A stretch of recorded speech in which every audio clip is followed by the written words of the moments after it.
Thank you for joining me on Wilderness with Amani. Today I'm going to try to fish Lake Tahoe. I'm out here a little bit late. I got a little bit late today, but it's okay. We're going to give it a try anyway. I just want to get out here before there's summer crowds, and I'm probably not going to be able to fish Lake Tahoe much more this season until the late fall. Maybe a couple more times. Sand Harbor's right down there. I saw this turnoff right up the road from Sand Harbor. So I'm going to be climbing down this steep hill. I have no idea what's down there. It looks like it should be deep enough, but we're going to have to see. The only way I'm going to know what's down there is if I climb down there and look. So I hope this isn't a bust. I wanted to go to one of the state parks, man, but they all open at 8 o'clock. And it's like, that's too late for me to fish. So with that said, I'm just going to climb down and we're going to see what happens. Hopefully when I get down, there'll be something I can work with. There's a makeshift trail right here, so this is where it's gonna be. It's a steep one. The lake's way down there. I just gotta be careful and take my time. I mean, this is a pretty good established trail, so people do come down here. It looks like there's a lot of rocks, but there's rocks everywhere you go in Lake Tahoe. So hopefully there's some little nook or cranny that I can find and cast out past all this stuff. Right, it looks like it's pretty good to the left, but there's just an easier path right here, so I'm gonna go see what this looks like out here. This looks pretty good over here. The tricky thing about fishing on this shoreline, you don't know what it's gonna be like until you're standing right above the water. Because it's really hard to tell what you're dealing with. I'm thinking this is probably gonna be it right here. I put about 80 pounds of rocks on each of these, and I'm gonna put a couple more up here, and I'll move all this stuff away when I leave to keep it nice and natural for the next people to come. But you gotta figure, you can easily hook into a 10-pound fish here. So I'm fishing 8-pound test, half-ounce slip sinkers to really get it out there. And the water is nice here. Even with the half-ounce sinker, I'm able to count down 22. So far, so good. We'll see if I catch fish. Power bait. I added a lot of rocks because I just don't want to lose my rods.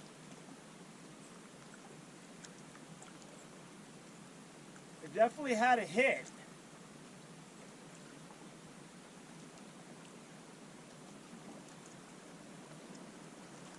Yep, he's there. He's there. He's there. He's nibbling. I'm gonna move up on him.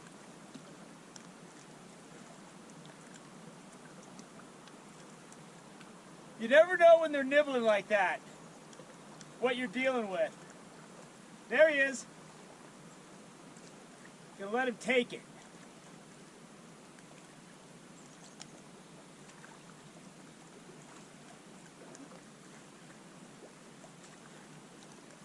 He is nibbling.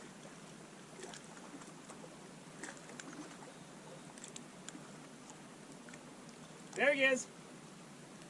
He's hitting it. He's hitting it hard now. There he is. Oh yeah, baby! Oh, this is a good one. All right. Woo! He was barely touching that thing.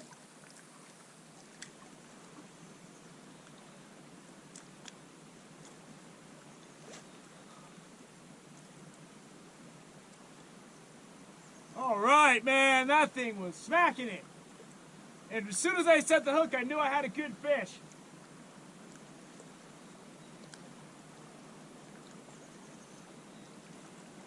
He's at least 16, but it could be bigger. Oh, there he is. He's jumping. There she blows!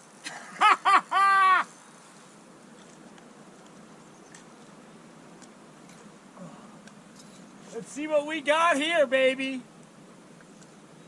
It could be dinner. I got that size 18 little hook on that power bait. Ooh!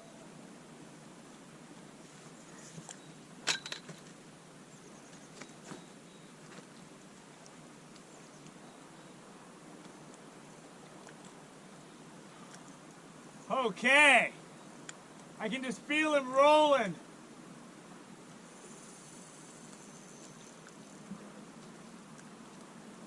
I gotta keep up out of these rocks, and I don't see anything bad down there.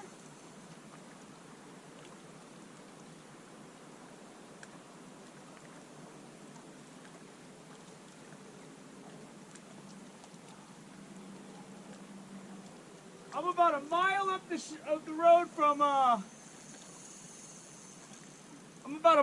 the road from Sand Harbor, and I just pulled over at the first big turnout and climbed on down.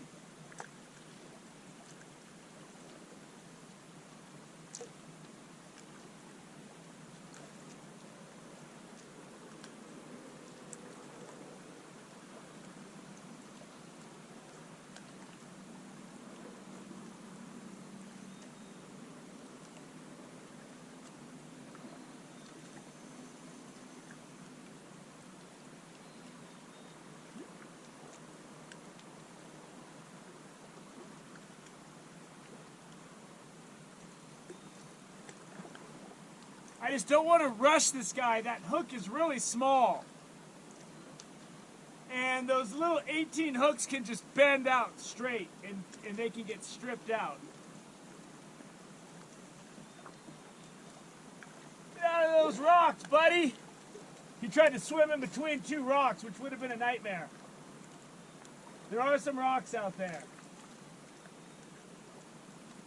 He's heavy. He's heavy.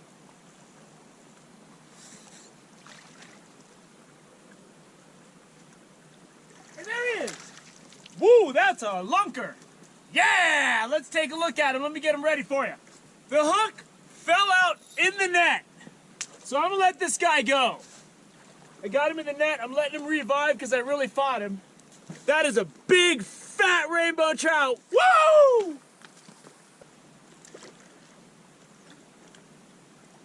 Oh, that'll make your morning.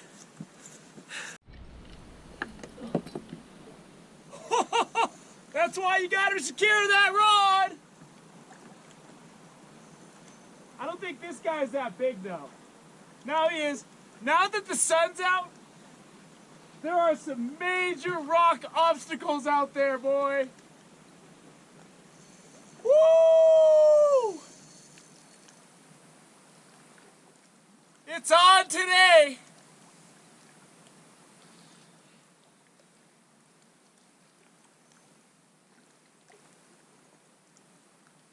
I gotta watch that other rod because I was getting a bite on that rod.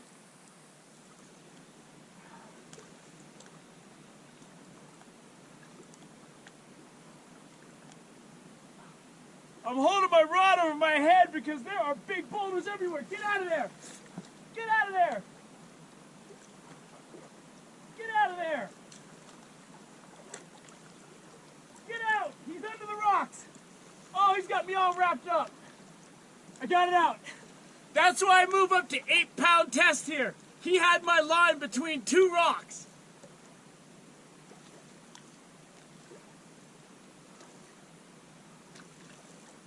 Oh, this is gonna be a good fish to eat if I can land him. Woo!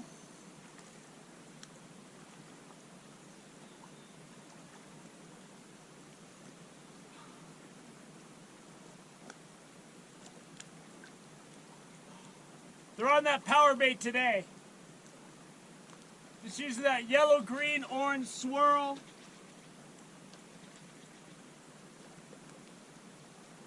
This guy's not as big as the last one, but it's a nice fish.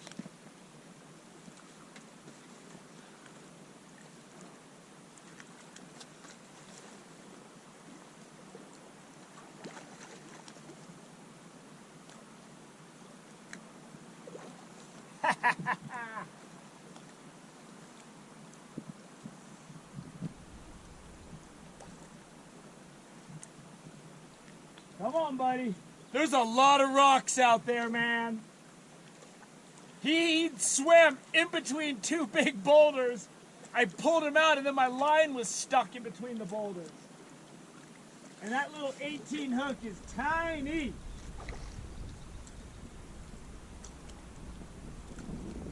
You always want to make sure your drag is set right, because he's running. Those short runs at the end will just snap you off.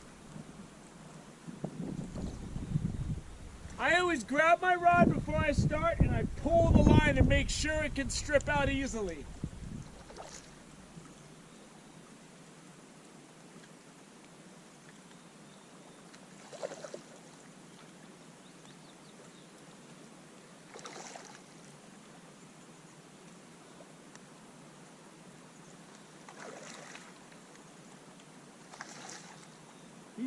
He's there.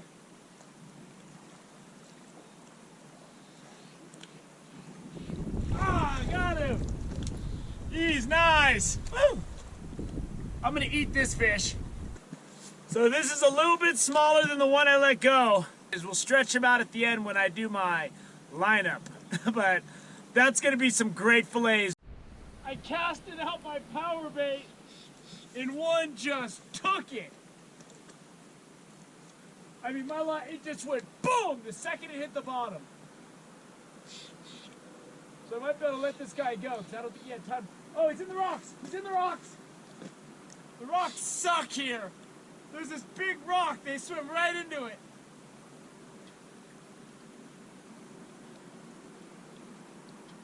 It's another nice fish, man.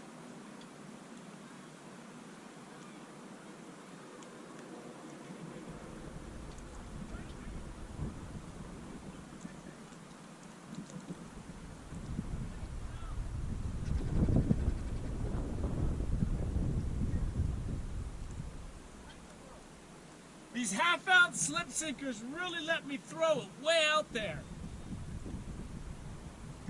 And I always say, don't worry so much about which spot you're going to. Just find a spot that's got, 20 feet of water, and you're good. I've caught fish almost every shore. Maybe I should get the net and stop talking.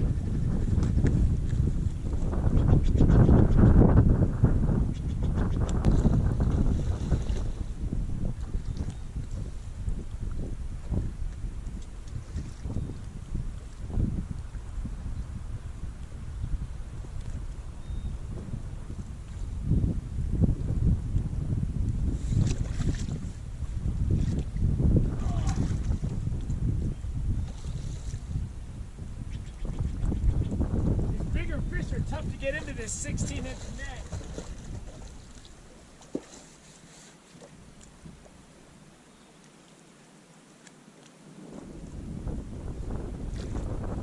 There he is. Oh yeah! I was gonna keep this guy, but I was able to pop that hook right out of his mouth. I'm gonna let this guy go, but I'm gonna show him to you. I just want to let him sit in the net in the water for a little bit and get powered back up. It's about another 22-incher. Here he is. That is a beautiful rainbow. Big, strong fish. Let me get him back in the water right over here. There he goes. Back out to the depths. Those boulders out there are sketchy. So we could add one heck of a lineup today. This fish is a tad under 21 inches. This is probably the smallest fish that I got. The two that I got earlier were bigger. The first one was big. It was bigger than this, fatter than this. It was nice. But I had those fish belly hooked, so I let them go. I cleaned the fish for freshness factor. I don't leave any guts or anything here. I put my guts in a plastic bag and I rinse the fish off when I get home. But I just wanted to show you, this guy was engorging itself on crayfish, because literally that's a whole crayfish, and these are all little pieces or halves of crayfish, and it must have been just cruising through the rocks eating crayfish. So that's something you want to keep in mind, if you do a shorter leader, there's two things. You might pick up fish that's eating crayfish, and the crayfish might get your line and pull it into the rocks. Because there's obviously a lot of crayfish out there. People always ask me, where should I go? You know, Cave Rock State Park, I've caught fish. Caught fish on the other shore over up to 89 a bunch of times. I got several clips. Caught fish this whole area from Cave Rock. I caught one below Logan Shoals, caught one at Sand Harbor, got one here just off the side of the road. Just find a spot, climb down. There's a lot of deep water on this Nevada side. You know, you're gonna deal with a lot of rocks. I fish inflated crawlers and power bait, and use 8-pound tests to battle these giant boulders out there, man. When the sun hit the water, I thought I had a nice clean spot. There's huge rocks out there, and these fish are swimming right into them. So I use 8-pound tests. I use a 6-pound leader. I shorten my leader for the night crawler because it's harder to cast, and I use a 1/2-ounce slip sinker so I can really whip it out there. And then on my power bait, I have about a 3-foot leader, 3.5-foot leader, 1/2-ounce sinker. But you want to make sure your drag's set. You got your line set up. But like I said, I use that size 18 hook because I think it makes a difference to whether or not there's bigger fish to bite. Using that tiny little piece of power bait, I put just enough on there to conceal it. I have only fished for a couple hours. You know, I dozed off for a little bit. And I'm gonna drive home and have a nice early day. To fillet that fish, maybe have some fish for dinner. So I hope you enjoyed the latest installment of my clips that go from Lake Tahoe. And you can find all my Lake Tahoe clips on the Lakes and Reservoir playlist, as well as a lot of lakes in the local area. So thank you for joining me on What It Is with Amani. Until next time.